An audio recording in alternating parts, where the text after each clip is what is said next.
Welcome to That Didn't Work. They can't copyright I'm the conductor of the poop train.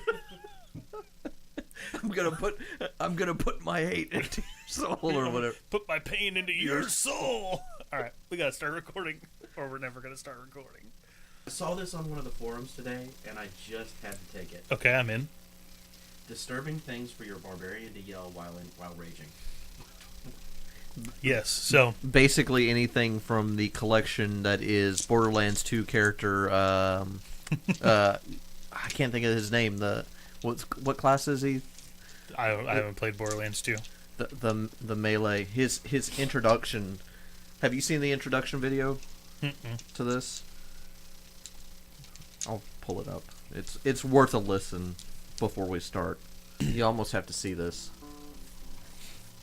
What actually comes out of my mouth is, I have the shiniest meat bicycle! Meat bicycle? Hey, remember back when we were sane? She can taste the bloody hatred! Guess not. She's the most beautiful woman I've ever seen. Tell her she's as gorgeous as 1,000 sunsets. Tell her you need her help. Tell her to rescue you and care for you, and whatever you do, do not scream the word poop at the top of your lungs. I'm the conductor of the poop train! They can't copyright I'm the conductor of the poop train. I'm gonna put my hate into your soul or whatever. Put my pain into your soul. Alright, we gotta start recording, or we're never gonna start recording. Ain't ready. King Rook on the tap, Cabernet in the Yeti, Lean Slush in the Yeti, Yellow Boy with the Yeti, Lisa Simpson with the Yeti, Ice Match with the Yeti, Lit Like Match my Yeti, Fire Department ain't ready. King Rook on the telly, with my Yeti, Yeti, Yeti, with my Yeti, whoa, with my Yeti, Yeti, Yeti, need my pink and gold, with my Yeti, Yeti, Yeti, with my Yeti, whoa, with my Yeti, Yeti, Yeti, need my pink and gold. Welcome to the first Table Babble.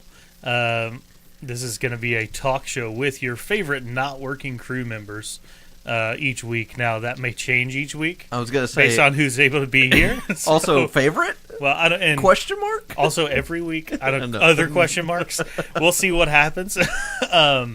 Welcome to the random show. Welcome to the random show, where we're going to talk about the things that we want to talk about, and other random assorted facts. They and mostly, figures. they mostly should have to do with games, but we'll see where we head and what happens. And our challenge, you don't even have me turned on. You told me Seriously. You told me to turn I'm you over here off. talking, and there's no way that... Of course, Percy, I Mike want you to just turn Mike me just off. told me to turn him on. Everybody, Yeah, I'm sorry. I feel like we run into each other like this every week at We do. some point. We do. Usually it gets edited All out. I was going to say is it's not a talk show until we mention poop at least once, so... That's true. All right. Done. We've done it. We won. So I'm going to open this up with my first segment idea, and we'll toss some of these around and see how many of them stick. But my first segment idea is Like a bad spaghetti noodle. like a bad spaghetti noodle, And they will be bad. and they will be bad. Is how many ducks does it take? So a person, we frequently go to the Facebook groups and forums and things like that, and I saw this post from a guy named Ken Kimbrough who said that we can definitely use his stuff, just to mention him and let him know when we publish the content. So Ken, this is your time to shine. He posted on the D&D DMs only Facebook group and said, in case anyone's wondering, it takes 8 ducks to lift a goblin in a wheelchair. So right there, he had me, absolutely had me, and his logic here, and he just goes through the whole thing like a freaking physics major. Goblins weigh between 40 and 55 pounds. We went with 40 pounds due to atrophy because the goblin's in a wheelchair. The average weight of a wheelchair is about 30 to 40 pounds, and since the available materials are likely denser than normal, we estimated about 40 pounds. Too much time on his hands. Too much time. Altogether, the goblin in his wheelchair weighs about 80 pounds. We estimated that ducks have a strength score of 2. Since goblins are small and ducks are tiny, that sets each duck's carrying capacity at 10 pounds, since they're lifting above their size class. Now, mind you, this is the max that ducks can lift. This is not like Bro the duck. ducks can lift simple 10 pounds. Yeah, exactly. This is not bro duck. This is not duck on creatine. This is just duck. Do you even somewhere in here, there's a Howard the Duck reference that is really There just probably going to go is. bad. Oh, yeah. I'm sure. So he says, therefore, it takes 8 ducks to rain sweet, sweet goblin sorcerer death from above. That's where the post ends. And man alive, is that funny to me? So I wanted to give you guys a few scenarios, and we'll see how crazy we can get with some of them. So, how many ducks do you think it would take? And they can use some ingenuity as well. It doesn't have to be ducks with straight muscle, and you can even throw in a bro duck or two if you really want to. How many ducks do you think it would take, and how would they do it to move a house from one city to another? Duct tape. That doesn't. You're just saying words. You just said a duck pun with no follow up and no carry through whatsoever. Exactly, because it's just how do you survive the nuclear apocalypse? Duct tape. Well, How do you what do- does the duct tape how- do? How do you answer absurdity? With absurdity. Yeah, Apparently. duct tape. Just So no. when I say the word "how many" and you give me an object, Our resident Avoid engineer the has entire checked out for the evening. yeah. sorry. By the way, I guess we should introduce ourselves as we get into this duck question. My name's Percy. If you haven't been with us for any of our previous content, I'm usually the GM. Sometimes I'm the guy derailing the campaign when they allow me to play. I'm Mike. I'm usually the one rolling despairs and critical fails. And I'm Jason, and I'm usually the one just up to no good. Which lends into the answer, duct tape. Because Sure, yeah. I was the minute you put this on us, that was in the back of my mind. I was like, the first answer will be duct tape. The first freaking I'm going to make a duck pun for nothing. For nothing. Yep. Just to get it off the table. Get it out of the way. Get the duct tape out of the way. Well, since I don't math so good, and I really don't want to go to the calculator on this particular Absolutely. one, I don't think I can calculate, the, 28,000 pounds plus of every home, and that's even a small one, to go back into how many ducks it's going to take to do this. Now, my answer is going to be, let's go with 12. 12 ducks. And 12 ducks. So it takes 8 ducks to lift a goblin. Yep. 12 ducks to lift and move it. How are they lifting and moving this house? Well, they only have to be able to roll the log that it's sitting on. So, a couple of ducks per log. Now you've introduced a new. You didn't give me any other criteria, No, sir. I didn't. You're right. Yeah, I was going to say one. Just to One take duck. one duck, because all it takes is one duck to pull a houseboat. Show your work. Because typically, with buoyancy factors being what they are, a duck I didn't want you to actually show your work. well, I I was was going hoping for a BS answer, not real physics here. No, this is real physics, but it's a little BS. Okay. Because all it takes is one duck causing a ripple in a pond to create a tsunami to move a house, or a series of houses in this case. And since there's houseboats, houses, and anything on or near the water, it just takes one duck. One duck to make a tsunami? Yeah, just like it takes one butterfly to make a hurricane. That's a hell of a butterfly. That's a hell of a butterfly. What song did you hear that in? No, that's straight up chaos theory. Oh, okay. Chaos. Now we're. Well, I understand if you want to introduce fluid dynamics in this, and you have one butterfly feeding another butterfly, feeding another butterfly, and eventually, yes, you'll get up to that gale force wind, but we won't go there. I think we just went there. We did? All right. I think we're there. For shame, Fat Tony, for shame. Let's pull this back. So, a duck house, or a house. a human-sized average domicile. Correct. How many ducks it would take? Mm-hmm. I think we've given enough answer for this one. I have another duck question, and then we can move on to something perhaps more involved and entertaining. Please, sir, can I have another? How many ducks would it take to unseat the Emperor? 1. Darth Quack. Darth Quack. Okay. How much training does Darth Quack have? Obviously, plenty because He did unseat the he Emperor. did unseat the Emperor Single-handedly. You kind of stepped into that one, Percy. That's true. I did. What do you think, Okay. Jason? So the question would be, because we do a Star Wars podcast, we also do a L5R podcast. Which Emperor are we talking about? Which Emperor do you want to talk about? I don't know, European or African. Oh, gee. And we went there. You were trying so hard to slip that in. You've had it. I'm going to say African European at some point here. Yep, it was duct tape followed by that. I mean, we both knew where this was. We both knew. we both We knew. both knew. For all of you Canadian people out there, we're not making fun of you. Anyway, A boot. Oh gosh. so the question would be: is which Emperor are we talking about here? Let's talk about the Emperor of the galaxy far, far away first. It would take to unseat him. Pre or post lightsaber lightning issue thing with. Like the Emperor. He was still the. No, he was Emperor. He was the Emperor. Well, was he? Yes. I know he had destroyed the Council, but was he like officially Emperor Palpatine yet? Well, he had. Well, I guess he was. I know he had Supreme- destroyed the Senate. Well, he was Supreme Chancellor at that point. Yes. So technically not Emperor yet. in title. So he was. That's semantics. Yeah. But that's Where are we true. going with this? That's true, but he wasn't. My point is, he wasn't the Emperor until after the accident with Mace. Okay. So emancipated Emperor. Okay. Yes. It would take probably. Let's see. It would probably be about 170 pounds. So approximately 17 ducks. So you're thinking literally unseating. I was talking about like destroying his empire, but I'll about 17 ducks.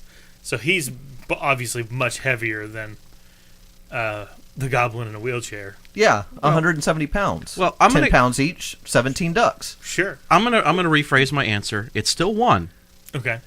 but I'll quantify it by this. Have you ever seen a bird strike hit an airplane?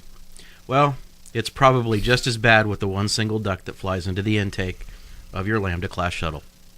Okay. That's one. That's one really good space duck. Yeah, but little did you know, Darth Sullenberger was the one flying the Lambda shuttle. Yeah, that's true. Alrighty. So it landed in the Space Hudson. That's right, the Space Hudson, which is my favorite planet. And here's where we're going to screen wipe to the next question. All right, what do you got for us, Mike? So I went to the forums as well, and I can't give you the gentleman's name, but he is an admin for another one of the D&D pages. However, he put up a post today that generated all kinds of crazy traffic. So much so, they pretty much had to shut it down. He asked the entire group of 60,000 viewers, what is the most disturbing thing for a barbarian to yell while raging? Now, guys, this is going to get bad. Adult content warning now. All right, I'm going to get it out of the way. My cabbages. That's the first one. I went with, I told you not to touch me there. Oh, I showed them the video of Borderlands 2 Craig's introduction video, which all of the quotes from that are just solid gold, perfect barbarian line fodder. But I think probably my favorite line is, "What happened to all my teapots?" You'll pay for this. Make him as British as hell and as polite as you can, but raging just with a British accent is one of the most beautiful things I've seen. Not Scottish, true British. Okay. All right, What Percy, else you got do we another one? Oh, man. Before we move along? Disturbing things or funny things? Well, it could be either or. Most disturbing thing a barbarian could yell. Oh man, it would like just make me cringe if a barbarian ran at me and said, "I'm coming for your fingernails." Well, another one that I saw, and I'm sorry, people, but this is going to come out on the script on the show. We got your call at the suicide hotline. I'm here to help. Oh no! Oh, that's oof. Oh. Yeah. Okay. On that one, we can move on from the topic unless Jason wants to go. We cannot end on suicide hotline. We said disturbing. All right. I think that qualifies as disturbing. All right. I don't even know how to follow that up. I got nothing. I don't know where to go from here. We've been stumped. What was your favorite one from the Borderlands? Probably Meat Bicycle. I've got the shiniest meat bicycle. I really did enjoy. I'm gonna insert my pain into your soul. That one was good. I think I might use that one if I'm ever a barbarian. Now I really like. I know we've announced it that we're going to be playing a D&D game with Rick, and I really want to make a barbarian and just have a list of obnoxious things that I scream. Just pull half of them from Craig, and there's I know there's obnoxious. I'm gonna go find this post. Oh, it's bad. Start copying. I'll send you a link. We'll put it on our Facebook page. Ooh, yeah, we'll copy it over. That would be a lot of fun. Ironically, though, this came from an admin on the page. Oh, sure. So it just went horribly, horribly awry. It usually goes sideways when you post questions like that. Everything you could think of that Deadpool could possibly say was said. Nice. And then some. Even things he hasn't said. But you would believe he had said. All right, we got another topic we want to jump to? Chimichangas. So I think the next thing that we should talk about today is what's been on your gaming table. If you've been doing things other than the podcast, which I forbid you from doing. We signed a contract in blood and everything before we started this whole thing. So I hope that that's not true. But what have you been playing besides role playing games at this particular table? Well, I run a Star Wars game for my daughter and her friends. Okay. So, unfortunately, with my schedule, that's about all the time that I get to go throughout the week. I remember how you were telling us that was going last week. How has it improved? Wow. Put me on the spot there, Percy. Let's just say... I mean, let's preface this with this is a RPG game with a table full of teenage girls. Yes. So let's go ahead and start it out. And I'll circle back to our original question. They are a group of odd ducks. And I'm sure it does take 8 of them to lift a goblin as well. I'm pretty sure, but yeah, it's my wife will leave the house to go wash both of the cars. With this crowd in the house, it's pretty interesting actually. So I think there's been quite a bit that's been done that I never originally thought would happen in that game, and it's been very early on. Or in any game. Yeah, we'll go with that. Well, Mike, you and I also got to try out a new game this weekend, actually, that I thought was incredibly fun. And you brought your daughter Tid as well. Yes, it did. We got to play some Arkham Horror 3rd Edition, the brand new version that Fantasy Flight just put out. And I died every 5 minutes. That's the app-based one, right? Exceptionally true. That's the what? App-based one? No. That's Mansions of Madness. No, this one is like basically hex tiles make up parts of the city of Arkham, and you kind of draw events as you go, and monsters. It's essentially it's Arkham Horror with hex-based tiles instead of a large game board that takes up your entire table. Right. I had a ton of fun playing that game. Oh, it was a blast. But I died every 5 minutes. Yeah, I played the 2nd edition. I remember the large game board one. one. I played the second as well. The hex tile one I thought came with like a companion app, so that way... It might. We didn't use it if it did. Okay. I just heard people talking like a lot of the newer Fantasy Flight board games are starting to become more and more digital or have app companions to them, so I didn't know if this one did or not. It might. I don't know. I didn't really look. And my daughter absolutely loved it. She said that she would love to play the game again, and even considered trying to acquire it for the house. Hey, Nice. It was a fun game. yeah. And that's really saying something because we lost. We lost real bad. Yog Sothoth ate our lunch and our bodies Several times. several times. Let's see. My own Dark Pact killed me. Percy's Dark Pact Then killed my me. Dark Pact killed him. His Dark Pact, you're consumed. My Dark Pact, Another player is consumed. Another player is consumed. I'll take it. Yeah, no, that was a great time. Oh, it was a lot of fun. I mean, we finally started fighting back to a certain position, and then by that point, it was already just too far gone. Mm-hmm. But- Yeah, for sure. What about you, Jason? What have you been playing? Even video games too. I know you don't get to play a ton of board games, but Yeah, I mean, for me lately, it's been God Eater 3. I've been playing kind of the crap out of that, so to speak, and it's good and bad for my OCD. So it's kind of one of those things. It's a Monster Hunter Lite without it being so you're not required to play with others. I'm tend to be more the JRPG loner style. Sure. I don't go in for the big MMOs. I know you were playing Anthem and are done playing Anthem. no, I'm still playing Anthem. Progression has just slowed down quite a bit. Yeah, so I dropped out of Anthem and picked up God Eater 3, and I've been enjoying it. I've played Far Cry New Dawn. I enjoyed that because I enjoyed 5, but I tend to play more of the video games and watch a lot more of like the Let's Plays of tabletops and other things. So for me, it's been like A Link to the Past randomizer, which I'm thinking about trying to get a PC so I can start doing that because that sounds like a load of fun.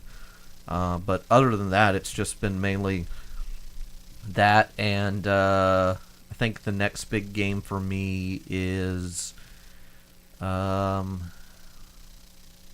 to think now. I think the next big one is Rage 2, so should be fun. Nice, yeah. I played a game this weekend it's been out for a long time. Like there's a lot of expansions for it, but I really loved it, called Sentinels of the Multiverse. It's basically like Avengers Light. That's the card game, right? Yeah, it's a card game. And it's like Kevin's got it, right? He does. I didn't play it with Kevin, but he does have it. But it's basically like superheroes, but they couldn't use any of the popular superheroes, so they made up all their own analogs of superheroes, and so it was just a ton of fun. It's a really well-made game. The mechanics for it are fantastic. It's difficult. It is. It can be. There's also just like there's so many different things you can do and so many different villains you can fight and so many different heroes you can play as that it's really easy to kind of mix up rules and really make it harder on yourself if you're not paying attention. Yeah, I played it with Kevin and another one of our friends a while back, and that was the problem we kept running into is the people we wanted to play, the characters that seemed interesting to us, all were support characters, so none of us could like do direct damage. It was all like, well, we'll do this to do this to do this to maybe damage the one minion that's out there.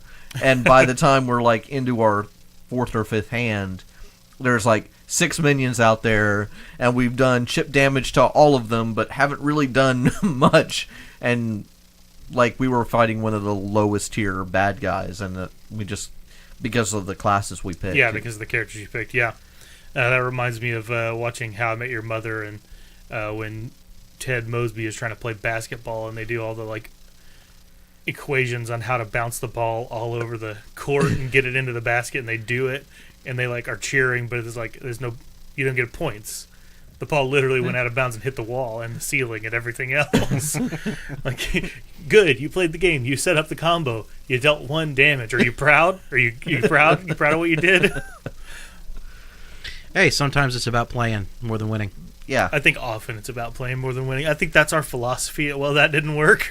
Sometimes. It's often more about playing than it is finding victory. Which I think is a great transition into the next one. I think so too. Go for it. All right. Why you should embrace your character's death. Embracing character deaths. Now that's a really difficult concept for a lot of people. Oh, yeah. If you're a fan of things like a Game of Thrones and shows like that where characters die often, and like you see the the impact it has on a story. Like, I think that makes character death easier. It has for me anyway. Like, being a fan of shows like that has made character death like, man, if my character dies, all these other characters have to figure out how to live without him. Great. Right. And me personally, I think, you've noticed this probably from the games that we've been playing for the last year and a half, but I mean, me personally, if a character dies, wonderful, great, so be it. And the reason why I don't get upset about it is, yes, I've spent a lot of time playing that character, right? But I think every single one of us realizes, and this is kind of the way I look at it, that a lot of times starting a new game has a lot to do with the excitement behind that new character. Mm-hmm. Right? So, go ahead. Well, I was just going to say, sometimes, and I know both of y'all know this just from the way, I have more fun building characters and building backstories and exploring character creation more so than I do the long haul. I mean, there are some characters that I'm still invested in and still to this day will reference and have in my back pocket. But it's one of those things where I've actually had more fun letting those characters go, just so that way I can try something new, something different. Yeah. And I think that's what you have to look towards is, yeah, you may have had a long-running campaign, and I've seen people online a lot of the times, people who get invested, even with some of these podcasts, like, our characters at this table tonight, who knows what could happen. I mean, they could die, and if you have investment in those characters, even as a listener, you have to go, sometimes you have to take that step back and go, well, was it justified? Does it make sense? And did it enhance the story? Yeah. Right? That's the biggest point. Does it enhance the story? Or is it you were walking down the street and you scratched yourself and got flesh-eating bacteria and died? Oh, that's not fun. Yeah. I mean, come on. Yeah. Now, I'll play devil's advocate for just a minute here, because I normally do love character death. I don't aim for it, ever, but when it happens, I really enjoy it, because I'm in those moments as a GM, like I'm in an experience with a player where we're both feeling the depth of who this character was a few moments ago. Even some of your joke characters have felt that way, huh? Even some of my joke characters have felt that way. But I recall when I think about character death, I have to think about a character who I wasn't playing with one of you guys. It was actually in a Skype game that I was playing with another friend of mine, and he was a sharpshooter. We were playing Star Wars. He was a sharpshooter character and had taken a couple other specializations to get like 3 or 4 ranks in the like steady aim talent, and the one that like boosts your true aim is what it's called, that like gives you a boost and upgrades your check for however many ranks you have. So he had it like to where he was rolling like 6 yellow dice with every roll. Like, he was a master sniper and did it really, really well. And it was almost like the spoiler alert, if you haven't listened to the Pot of Purgale Urban Stars episode 21, go back and listen to it. It's very, very fun. And skip the next 3 minutes of me talking. It was almost a situation like a Pot of Purgale, where like I had created this scene to make it very interesting, and crap just went to hell. And like they're on the planet Week, Weik, which is like this primitive planet similar to where our Star Wars characters are now. And he was like outside of a fortress that had been taken over by other crash landers, and was trying to scale the wall to see who they were, and got in like a little pithy combat with 2 rivals. And like this guy had spent experience upwards of 300. So he's like at 450 character XP. Should have taken these things down easy. Right. And I had pulled them out of the Edge of the Empire book. Normally I make my own NPCs, but I was like, these are just guys to toss at him that he'll kill in 2 shots and we'll be done. But I pulled them out of the core book, and they had disruptor pistols. And they were able to, in the first turn, explode him. Because they were disruptor pistols. And he had sustained a couple of crits from other fights that he hadn't healed yet, and so things had just added up, and it was a very anticlimactic character death. But it like made sense. Like, he got killed outside the so like for the person GMing the story of that thug, it was a great day. He killed the guy that was trying to break into their fort. But for our game, like that actually, like it was me, this guy, and 2 other people, and that ended our game. It was like his name was Mantis, was the character, and because Mantis was such a cool character and had become like such a staple in everything that we were doing, his death was like, well, I guess these other guys are just going to go on being like small-time bounty hunters because they're not as strong, so they can't take on these big jobs. They're probably going to die here on week now because they don't have like their strongest character involved because they weren't bounty hunters, they weren't sharpshooters. And so I think that's kind of, I land in that camp a little bit where it's like, if the death makes sense and if the other characters can go on. Well, I don't think it's as much as if the other characters can go on, because this is one of my pet peeves as we hit a table. If you have a character death and you embrace it and you're like, that really enhanced the story, but then you turn around and I know this isn't Percy right here when I say this, but I have played with GMs that have done this where the GM goes, okay, make a new starting character. Okay, there is no way on God's green earth that you can keep up with people that have 300 plus experience earned. Or that are level 5 or whatever game system you're playing in. You know, and in that scenario, you have just doomed the table. And I say it that way. You've either squashed any potential story because the power has to be scaled back. Yeah. Right? Or you've pretty much just caused the main people of the table to say, you know what? I spent all this time and I did lose. I lost my character. I lost this. I'm really invested in the story, and now I'm checking out, right? And that's what you want to avoid. But at the same time, you do have to think about it. It's a game. You're here to have fun and embrace something new. Try something new. Have a good time with it. And if a character dies, a character dies. Post that sheet up on the wall, and embrace the fact that character died. Yeah. Well, I can't wait till we get our first sheet plastered up on our wall. I mean, Star Wars, let's just be honest. In FFG Star Wars, it is hard to kill a player. Very hard. So, when that sheet goes up on the wall... It's hard to kill a player unless you've done... Hopefully. Run into a disruptor pistol, or you get on a land speeder and have a force-sensitive piloted into basically Darth Vader. Yeah. Man, oh man! I mean, I think in one of your original games that I played with you, Joss would have died on that one fall had I have not gotten that triumph and luckily kicked on the jetpack that I failed the roll on. Yeah. Oh yeah, that was cool. Slammed into a wall. Okay. But I mean, that's that's not for our listeners to sit here and deal with because. That's us reminiscing. That's true. But ultimately, at the end of the day, enjoy it. You know, you guys. Well, that like the old military term that I'm sure you've heard. Embrace the suck. Sometimes it's going to suck, but the best way to learn from it is to get through it, move along, and press on forward. Because it may suck right now, but eventually, you'll find a new character, or if that campaign continues, like you may find a new launching point. I mean. One of my favorite things to do from time to time is have a couple of NPCs that are fully fleshed out, so that way if a character does face an untimely demise, an interesting NPC that they've encountered before can now become a player character, and you've got a backup ready to go that, hey, oh no, something bad happened, but you've already met this guy, you've got some rapport with him, here's a character sheet, and guess what, they've kept up with the rest of the party. I think is always a neat. Yeah. As a GM to GM, I mean, we're all GMs here, so we kind of know what we're talking about here. But sometimes it's a good idea to have that as a backup if you're worried about one of your players maybe having issues with losing characters. Be like, hey, you've met this guy, you know what he or she is about. If you're worried about it, try this on for size. Yeah.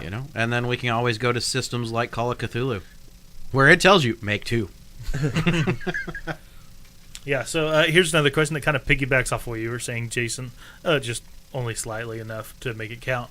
How do you break an RP, a role-playing dry spell? Like when you really want a game, but no character seems interesting enough for you to be willing to throw the dice? I think half of it has to come from not just yourself, but I think it has to come from the people you're with. I think if you're not enjoying the character you're playing, but you're enjoying the people you're around, that can make a world of difference. So if you're not, sometimes it's worthwhile to take a step back and look and see, am I enjoying the company I'm keeping? Yeah. Or is it, I'm just not finding the right niche? Am I trying to do a thing too many times that I've done before? Sometimes we get into roles and responsibilities that we're just super familiar with, and we keep going back to that well. Mm-hmm. And sometimes that well goes dry. So maybe you need to explore something completely outside your normal headspace. Or, like I said, explore the table you're at, because if you're not enjoying that, then maybe, not that it's a bad thing, but maybe you need to mix it up a little. Sometimes change is frightening, but it's the right thing that you need. Mm-hmm. So I'll second that statement, because, you know, when having taken a 20-year break and then coming back to it, you know, a while ago, and, you know, playing with another group and then ending up over in your group, your Percy, ultimately, I always went back to I needed to play that bruiser or the main support character that could do everything behind the scenes, right? So, you know, if it was a game that I was unfamiliar with, then I would play the bruiser. I'd play a boxer, a fighter of some sort, right?